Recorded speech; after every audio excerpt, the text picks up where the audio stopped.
Echo of time. Unlock the past. Challenge the narrative.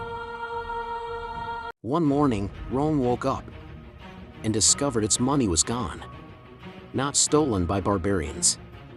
Not burned in war, but erased by its own banks.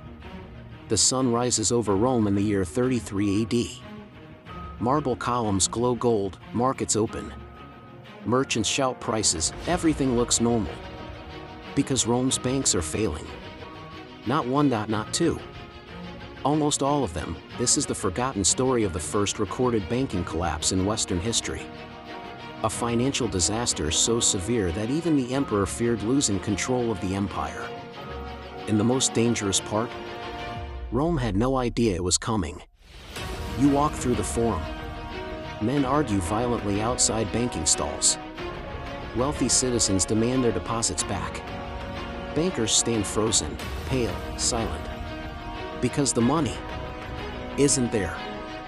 Ancient Rome didn't keep cash locked in vaults like modern banks. They lent it out to merchants, landlords, senators, and investors. Rome had credit, interest, loans, collateral. A full financial system.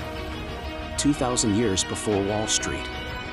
And like every system built on confidence, it collapsed the moment confidence disappeared. IT started quietly.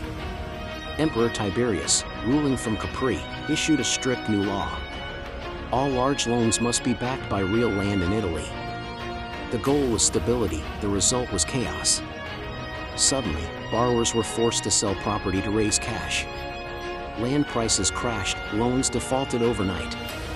And Rome's banks, caught in the middle, were exposed. They couldn't collect loans, they couldn't return deposits. They couldn't breathe, the panic spread like a disease. Depositors rushed to withdraw everything. Banks closed their doors, credit froze. Merchants couldn't trade, builders stopped construction. Farmers couldn't borrow seed money. Rome, the richest city on earth, was suffocating. Ancient historian Tacitus recorded the terror. Money vanished from circulation. And ruin followed both rich and poor alike. People jumped from rooftops, families lost fortunes built over generations. Senators were publicly shamed, and for the first time in Roman history, the emperor was forced to intervene in the economy. Tiberius did something no ruler had done before.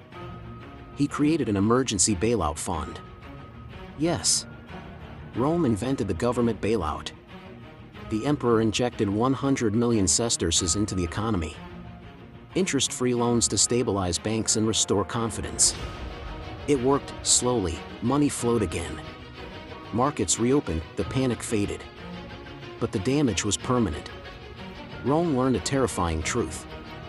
Its power didn't rest only on legions, but on financial trust. And trust could shatter in a single law. Here's what makes this story dangerous.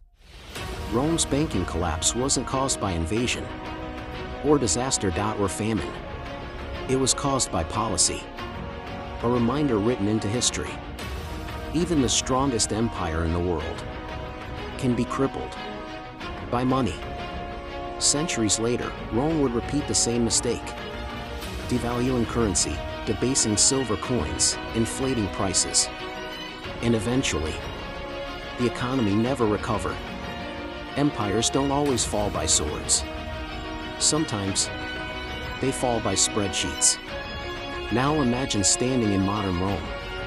Tourists walk past ruins, unaware that beneath their feet lies the birthplace of financial panic. No plaques, no monuments. Just stone.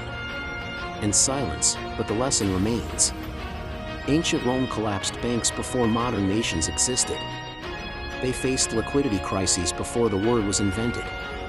They proved, long ago, that money rules empires. And history never forgets patterns. If ancient financial secrets, lost economic disasters, and the hidden systems behind empires fascinate you, this is your place. Follow and subscribe Echo of Time. Because history doesn't repeat itself.